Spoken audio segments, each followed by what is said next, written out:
सुनो सुनो अल्लाह का कलाम क्या कहता है, उठो उठो कुरान का पैगाम क्या कहता है। सुनो सुनो नुज़ूल कुरान का आगाज सूरे अलग की इब्तिदाई 5 आयत से हुआ गारे हिरा में, लेकिन मुकम्मल सूरत जो एक साथ नादिल हुई वो सूरे फातिहा है। अब आप कुरान की एक और तरतीब की तरफ आ जाए जो इस वक्त मौजूदा तरतीब है। अगर आप इस तरतीब को देखें तो कुरान अदीम व फुरकान हमीद की पहली सूरत सूरे फातिहा है और आखिरी सूरत है सूरे नास। टोटल सूरतें अगर आप काउंट करें ये बनती है 114। इन 114 सूरतों में सबसे आखिरी सूरत है सूरे नास, इससे पहले सूरे फलक, फिर आप इससे पहले आए तो सूरे इखलास है और इससे पहले आए तो सूरे लहब है। 4 सूरतें हो गई और इन चारों सूरतों की तफसीर दरसे कुरान में आज से समझे कि तकरीबन 2.5 साल कबल मैंने पेश कर दिया। अब आप इससे और पीछे आए और वो है सूरे नसर।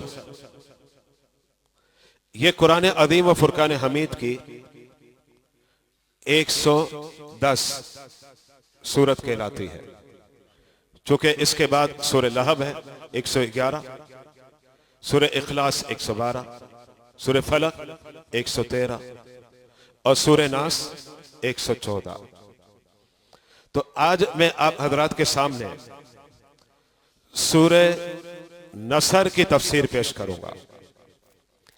इस सूरे मुबारक का मशहूर नाम सूरे नसर है। लफ्ज नसर का माना होता है मदद, जैसे आप उर्दू में इस्तेमाल करते हैं फतह नुसरत। लफ्ज नुसरत उर्दू में इस्तेमाल होता है। इसका फेमस नाम, मशहूर नाम सूरे नसर है। लेकिन इस सूरत के मजीद और 2 नाम हैं जो आमतौर पर इस्तेमाल नहीं होते, तफासिर के अंदर मौजूद है। एक इसका नाम है सूरे फतह और कुरान की एक और सूरे फतह है, उसकी तफसीर गालिबन मैंने पेश कर दी है। यह गैर मारूफ नाम है। दूसरा इसका नाम है सूरे वदा। वदा कहते हैं अल्लाह हाफिज, खुदा हाफिज, इसके लिए।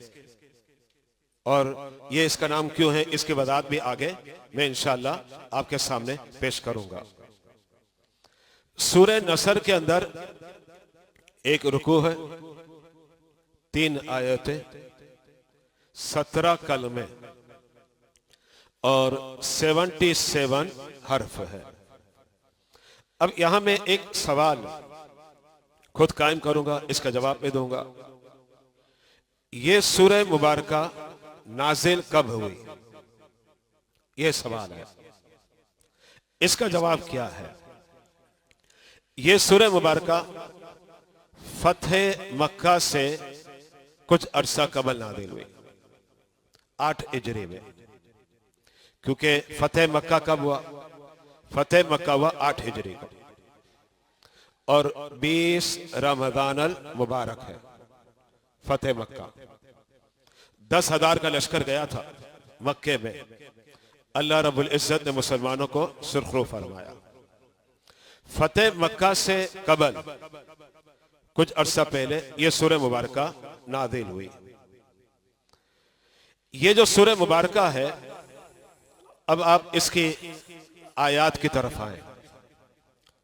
चूंकि सूरह नसर के अंदर 3 आयात है और आप में से अक्सर लोगों को याद भी होगी, आमतौर पर यह याद होती है और हम नमाजों के अंदर भी पढ़ते हैं।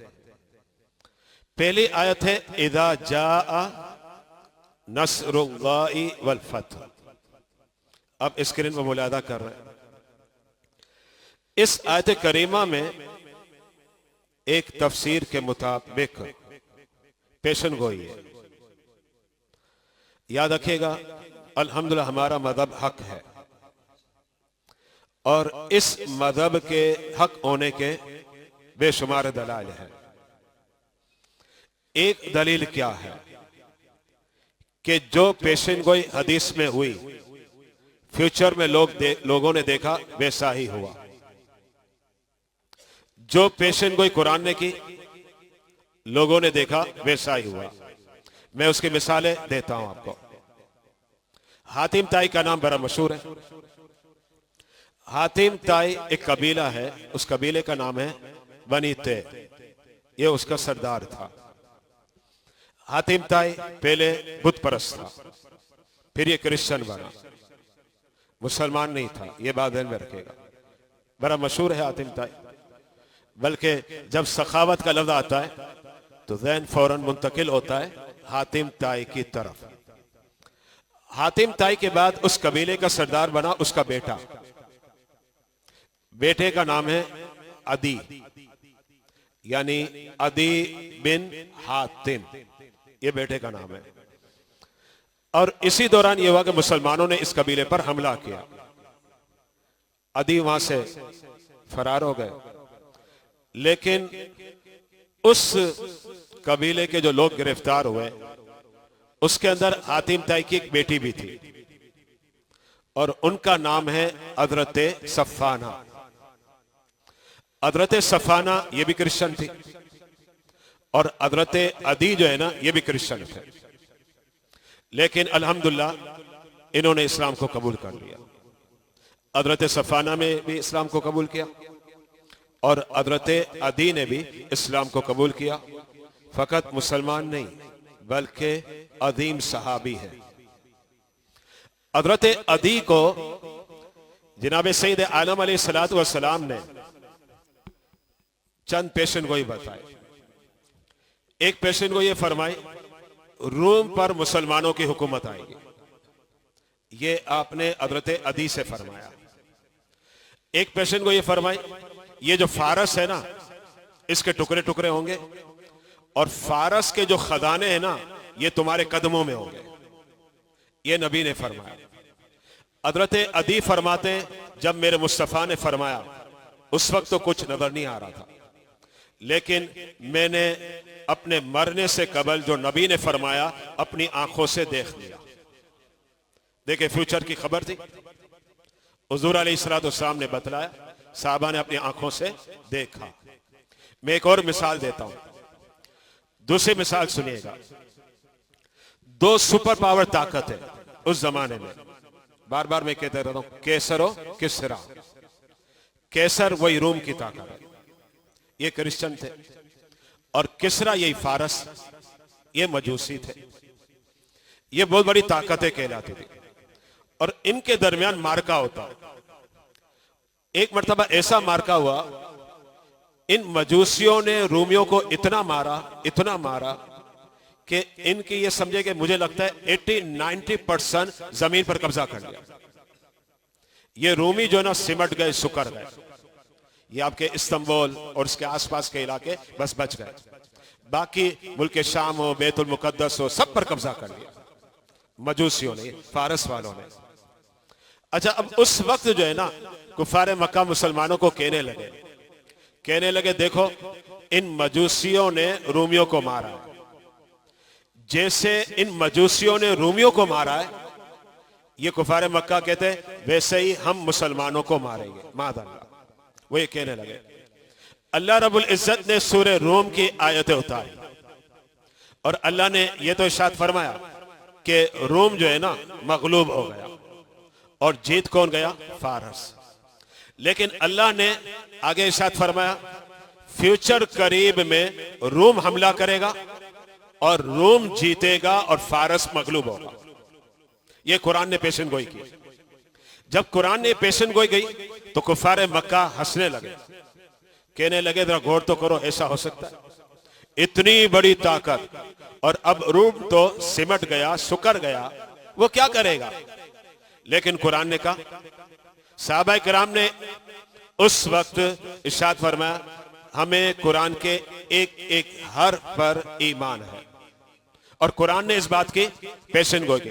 अच्छा, उस जमाने के जो ओकला थे ना, समझदार, जो जज करते हैं और जो तजिया निगार है, वो सब कहने लगे ये हो ही नहीं सकता। सब ने इंकार किया। कुरान कुछ और कह रहा है, ये सारे के सारे कुछ और कह रहे हैं। लेकिन 2 हिजरी, तवज्जो रखेगा, 2 हिजरी को अब रोमियों ने हमला किया, और वो ऐसा हमला किया कि अब जो है ना, रोमियों ने फतह हासिल की और फारस को शिकस्त हो गई। यानी देखे, कुरान ने पहले कह दिया और फिर फ्यूचर में वैसा ही हुआ। तो ये मिसालें मैंने इसलिए दी कि सूरह नसर के अंदर भी यही है। सूरह नसर में अभी फतेह मक्का नहीं हुआ। अल्लाह के हबीब अलैहिस्सलाम को रब्ब जलील ने बताया, ए हबीब, अन करीब मक्का फतह होगा। ये पहले बताया, और ये आयत करीमा यही बता रही है। सूरह नसर आयत नंबर 1, इदा जाआ नसरुल्लाह वल फतह। फतेह मक्का से पहले अल्लाह ने इस सूरत को उतारा, और सूरत को उतार कर यह बतला दिया कि अन करीब अल्लाह की नुसरत आएगी और अल्लाह की फतह आएगी। यानी ए प्यारे, आप अपनी आंखों से देखेंगे मक्का फतह होगा। यह फ्यूचर की खबर है, मुस्तकबिल की खबर कुरान बयान कर रहा है। और अभी थोड़ी देर पहले मैंने आपको कहा कि इस्लाम की हकानियत पर दलाइल बकसरत है, लेकिन एक दलील यह भी है कि जो मेरे मुस्तफा ने पेशन गोई फरमाई, फ्यूचर में वैसा ही हुआ। जो कुरान ने पेशन गोई फरमाई, फ्यूचर में वैसा ही हुआ। और सहाबा ने भी देखा, दुश्मनों ने भी देखा कि कुरान जो कहता है वैसा ही है। यहां तक एक मर्तबा क्या हुआ पता आपको? ये बड़े बड़े बदबख्त, अबू जहल, ये तो नारी है ना बदबख्त, उतबा, शैबा, सारे जहन्नमी पलीद किस्म के लोग, इनका खात्मा कुफर पर हुआ। इन्होंने मेरे मुस्तफा को ईदा दी मक्के में। मेरे मुस्तफा नमाज से फारिग हुए, रब की बारगाह में दुआ की, ए मौला, जिन्होंने मुझे तकलीफ दी तो उन्हें पकड़। जब इन कुफार मक्का ने इस बात को सुना ना, तो ठीक है, ईमान तो नहीं रखते थे, लेकिन अब इनके दिलों में बात बैठ गई कि यह होगा। यानी इसका मतलब ये कि कुफार ये समझ रहे थे कि प्यारे मुस्तफा जिस बात की पेशन गोई करते हैं और जो बतलाते हैं, और कुरान जो बतलाता है, हमारी आंखें देखती वैसा ही होता है। अल्हम्दुलिल्लाह। अच्छा, अब कुरान ने एक पेशन गोई फरमाई, अब मैं आपके सामने कुरान की दूसरी पेशन गोई पेश करना चाह रहा हूं, और दूसरी पेशन गोई भी इसी आयत करीमा में है। क्योंकि पहली आयत करीमा तो ये है ना, इदा जाआ नसरुल्लाहि वल फतह, कि जब आएगी अल्लाह की नुसरत और अल्लाह की फतह, यानी आएगी, अब आएगी, ये बताया। और फिर फतेह मक्का हुआ 8 हिजरी 20 रमजान मुबारक। अब कुरान क्या कहता है सुनिएगा। कुरान कहता है, वरअयतन नासा यदखुलूना फी दीनिल्लाहि अफवाजा। कुरान कहता है, आप देखेंगे जोक दर जोक लोग इस्लाम को कबूल कर रहे हैं। अब हुआ क्या पता आपको?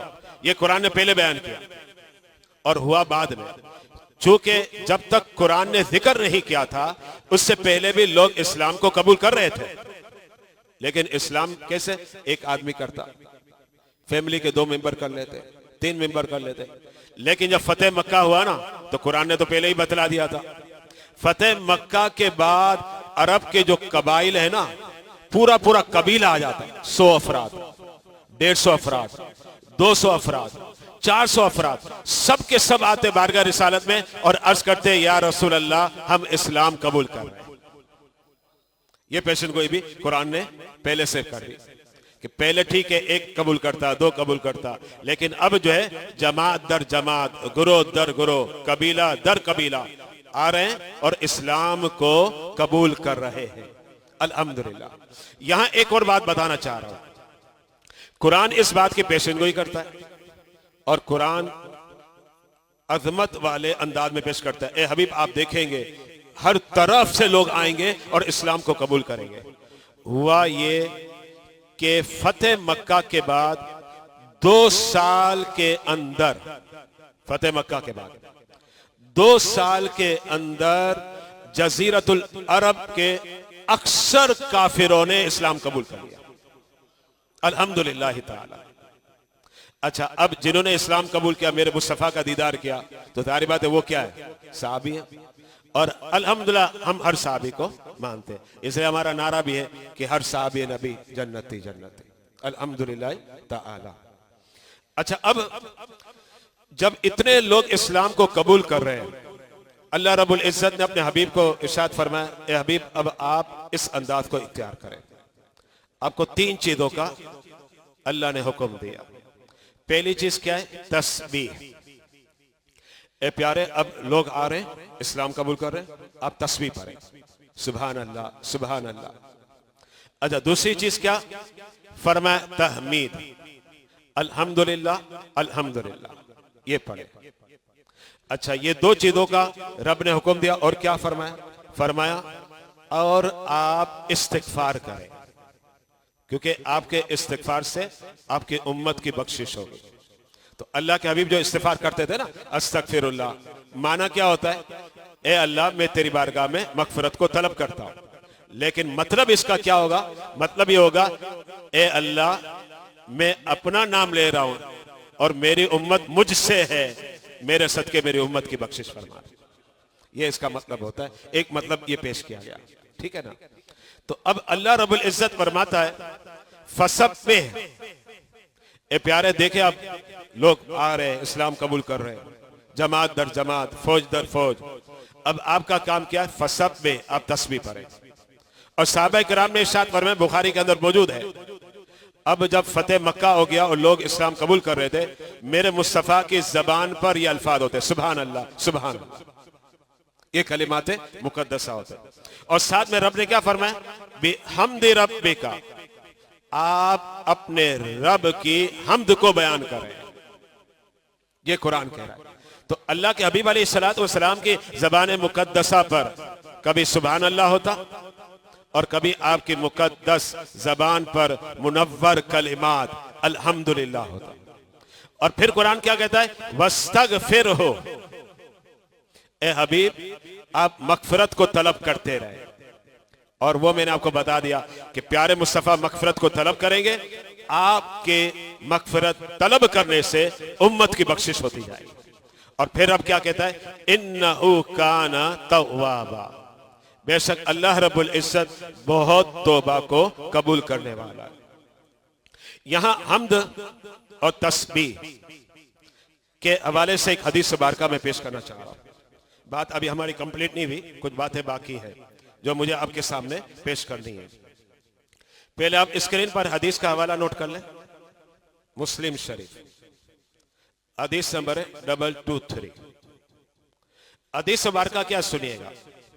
जनाब सैयद आलम अलैहिस्सलातु वस्सलाम ने इरशाद फरमाया, वल्हम्दुलिल्लाहि तमलउल मीज़ान, फरमाया अल्हम्दुलिल्लाह पढ़ना जो है ना, ये मीज़ान को भर देगा। अब मीज़ान बहुत बड़ा है, तराजू, मीज़ान तराजू को कहा जाता है। तराजू बहुत बड़ा होगा, इतना बड़ा तराजू होगा कि जमीन और आसमान इसमें आ जाएंगे। अब उस तराजू को भरेगा कौन, तो फरमाया अल्हम्दुलिल्लाह, जो तुम अल्हम्दुलिल्लाह पढ़ोगे ना, ये अल्हम्दुलिल्लाह ये मीज़ान को भर देगा। मतलब क्या हुआ, जब मौका मिले पढ़ते रहो अल्हम्दुलिल्लाह अल्हम्दुलिल्लाह अल्हम्दुलिल्लाह, इसलिए कि हम पढ़ते हैं गोया हम मीज़ान को भर रहे हैं। और जब मीज़ान का पलड़ा नेकियों का भरा हुआ होगा तो इंशाल्लाह फिर जन्नत में ही जाना है इंशाल्लाह। अच्छा, फिर इसके बाद मुस्लिम के आगे के अल्फाज सुनिएगा। अब 2 कलिमात के बारे में नबी ने फरमाया, मुस्लिम शरीफ की बिल्कुल सही हदीस, वसुब्हानल्लाह वल्हम्दुलिल्लाह। अब इसके अंदर दोनों आ गए, सुभान अल्लाह भी आ गया और अल्हम्दुलिल्लाह आ गया। दोनों में फर्क क्या है, फर्क है कि अल्हम्दुलिल्लाह में अल्लाह की खूबियां हैं और सुभान अल्लाह का मतलब क्या होता है, अल्लाह हर ऐब से पाक है। इसको कहते हैं सिफत सल्बी और अलहम्द को कहते हैं सिफत ईजाबी। यानी ईजाबी का मतलब है कि माना जाता है और सल्बी का मतलब है कि उसका इनकार किया जाता है। तो अब सुभान अल्लाह का मतलब यह होगा, अल्लाह हर ऐब से, हर नक्स से, हर खामी से पाक है। और अल्हम्दुलिल्लाह का मतलब क्या है? भाई जितनी भी तारीफें, जितनी भी खूबियां हैं, जितने भी कमालात हैं, जितने भी महासिन हैं, सब मेरे रब के लिए, सब के सब मेरे रब के लिए। अब ये दो मुकद्दस कलिमात हैं, जनाब सैयद आलम अलैहिस्सलातु वस्सलाम इरशाद फरमाते हैं, तमलाआनी मा बैन समावाति वल अर्द। फरमाया ये दो कलिमात छोटे नहीं है, पढ़ना बड़ा आसान है, इनका वेट इतना ज्यादा है कि सातों आसमान और जमीन को ये भर देंगे। अच्छा, अब ये जो लफ्ज आए ना, हदीस के जो लफ्ज है, मैं इस पर थोड़ा गौर करने लगा। हदीस के लफ्ज है कि सुभान अल्लाह और अल्हम्दुलिल्लाह, ये आसमानों और जमीन को भर देते हैं। तो बढ़ने से क्या मुराद है? इसकी एक शरह है, शरह का नाम है नबवी। ये हवाला मैंने लिखा हुआ है, नबवी, ये शरह है। मैंने इस मकाम को खोला, इसको चेक किया, मैंने कहा बढ़ने से क्या मुराद है, इसको हम समझे। तो यहां अरबी इबारत मुझे मिली, लकुद्दिरा सवाबुहुमा जिस्मन लमलअ मा बैन अस्समावाति वल अर्द। इसका मतलब यह है कि जब तुम सुभान अल्लाह पढ़ते हो और अल्हम्दुलिल्लाह पढ़ते हो, अल्लाह उस पर जो तुम्हें अजर देता है, अगर रब उसे जिस्म दे, उसे वेट दे दे, तो उसका वेट इतना बढ़ जाएगा कि सारे सातों आसमान भी बढ़ जाए और जमीन भी बढ़ जाए। मतलब छटांग आधा किलो, किलो, मन, टन नहीं, इतना वजन है कि आसमान भी बढ़ जाए और जमीन भी बढ़ जाए। यानी आप अंदाजा लगाए रब ये कलिमात के पढ़ने पर कितना राजी होता है। अच्छा, एक और बात पेश करना चाह रहा हूं, और वो बात है हजरत अब्दुल्ला बिन अब्बास की, और ये बुखारी के अंदर मौजूद है। मैंने अपने स्टूडेंट को पढ़ाया था, तो मुझे याद आई, मुताला कर रहा था तो वो हदीस मुझे याद आई, तो मैंने सोचा आज इसे भी पेश करूंगा। हजरत उमर फारूक का दौर है। हजरत उमर फारूक अपने करीब बड़े बड़े साहबा कराम को बिठाते, बदरी साहबा, और असहाबे बदर के बारे में तो नबी ने फरमाया जन्नती है, मालूम से, तो नबी ने फरमाया, रब कहता है जो करना है करो, अल्लाह ने तुम्हारे लिए जन्नत को लिख दिया। ये तो हदीस से बाहर काम है। हजरत उमर के इर्द गिर्द जो बैठते थे ना, बदरी साहबा बैठते। अच्छा, अब बदरी साहबा के बीच में बैठने वाले थे हजरत अब्दुल्ला बिन अब्बास। अब्दुल्ला बिन अब्बास छोटे साहबी थे उस वक्त, ये समझे कि नौजवान थे। हजरत अब्दुल्ला बिन अब्बास, बदरी साहबा ने हजरत उमर की बारगाह में अर्ज की। अब देखिए कि अल्हम्दुलिल्लाह आप खलीफतुल मुस्लिमीन हैं और आप अपने इर्द गिर्द बड़े बड़े साहबा को बिठा रहे हैं, जो कद के एतबार से भी बड़े, किसी की उम्र 50 साल है, किसी की 55 साल है, किसी की 60 साल, किसी की 65 साल, लेकिन ये नौजवान लड़का है साहबी हजरत अब्दुल्ला बिन अब्बास, इनको आप हमारे दरमियान में बिठा रहे हैं। ये तो हमारे बच्चों की हम उम्र है। जैसे कभी कभी जहनों में आता है ना, कभी कोई नौजवान आगे होता है तो सोचता है यार हम सब सफेद दाढ़ी वाले बैठे हुए, ये बीच में एक आया हुआ है, एक नौजवान। इस बात को वादे कर रहा हूं, ये सुनिएगा। तो हजरत उमर की बारगाह में बदरी साहबा, किसी की उम्र 50 साल, किसी की 55 साल, किसी की 60 साल, ये बैठे हुए। वो अर्ज करते हैं, ए उमर आप खलीफतुल मुस्लिमीन हैं, आप बड़े बड़े साहबा को अपने इर्द गिर्द बिठा रहे हैं, लेकिन इनके दरमियान आप उसको बिठा रहे हैं जो हमारे बच्चों के बराबर है। और वो साहबी कौन? हजरत अब्दुल्ला बिन अब्बास। और हजरत अब्दुल्ला बिन अब्बास, अल्लाह ने इन्हें बहुत बड़ा मुफस्सिर बनाया, रईसुल मुफस्सिरीन आपको कहा जाता है, और हुजूर अलैहिस्सलातु वस्सलाम के चचाजाद भाई हैं। तो जनाबे हजरत उमर फारूक ने एक सवाल किया साहबा से, सुनिएगा। सवाल था सूरह नसर का, सवाल सूरह नसर का। सवाल ये क्या, हजरत उमर ने ये सूरत पढ़ी, इदा जा नसरुल्लाह वल फतह, पूरी सूरत पढ़ी। सूरत पढ़ने के बाद इन बदरी साहबा को कहा कि आप इसकी तफसीर करें। बदरी साहबा ने तफसीर बताई कि भाई इसमें पहले फतेह मक्का का तस्करा है, फिर इसके बाद जो है लोग जमात दर जमात इस्लाम कबूल करेंगे। जब जमात दर जमात लोग इस्लाम कबूल करेंगे तो रब ये कहता है कि अपने हबीब को कि आप तस्बीह पढ़े बकसरत, आप तहमीद पढ़े। ये तफसीर पेश की जो मैंने आपके सामने अभी पेश कर दी, मुख्तसर अंदाज में ये तफसीर है, मुख्तसर, यही खुलासा है, लुब लुबाब है। अच्छा, अब हजरत उमर ने फरमाया कोई और तफसीर आपके ज़हनों में है? बदरी साहबा ने अर्ज की, ए उमर यही तो तफसीर है। कि अब मैं यही सवाल हजरत अब्दुल्ला बिन अब्बास से करता हूं। ए छोटे, और उस वक्त मैंने आपको कहा क्या उम्र होगी, मेरे ख्याल से हजरत अब्दुल्ला बिन उमर की उम्र शायद 17 साल या 16 साल, इतनी कुछ होगी बस लगभग, या 1-2 साल का फर्क होगा, नौजवान थे। तो हजरत उमर ने अब इन बदरी साहबा के सामने हजरत अब्दुल्ला बिन अब्बास से सवाल किया। इन्होंने कुरान की एक तफसीर बयान की, और यह तफसीर का एक पहलू बिल्कुल ठीक है जो मैंने आपके सामने अभी पेश कर दिया। आप इसके अलावा कुछ और कहना चाहते हैं या आप भी यही बयान करते हैं? हजरत अब्दुल्ला बिन अब्बास क्या फरमाते सुनिएगा। हजरत अब्दुल्ला बिन अब्बास फरमाते, रब ने इस सूरत को उतार कर यह भी बतला दिया कि मेरा प्यारा तुम्हारे दरमियान से जाने वाला है, क्योंकि मकासिद नबुवत कंप्लीट हो रहे हैं। जब मकासिद नबुवत कंप्लीट हो जाएंगे तो अल्लाह अपनी बारगाह में अपने हबीब को बुला देगा। अब हजरत अब्दुल्ला बिन अब्बास ने ये जो पॉइंट बयान किया इस सूरत को देखकर, अब हजरत उमर जो है ना दीगर साहबा को कहने लगे कि तुमने जो तफसीर पेश की वो भी तफसीर है, लेकिन हजरत अब्दुल्ला बिन अब्बास का दिमाग देखो कहां पहुंचा। ये मकाम है हजरत सैयदना अब्दुल्ला बिन अब्बास का। यहां एक और आखिरी हदीस में पेश कर रहा हूं, मौजू मेरा कंप्लीट हो गया, वो भी बुखारी शरीफ की हदीस है। हदीस के रावी हजरत अबू सईद खुदरी है। मैंने अपने स्टूडेंट को कई मरतबा बुखारी पढ़ाते हुए पढ़ाई है। अल्लाह के हबीब अलैहिस्सलाम के दरमियान सहाबा करम मौजूद थे।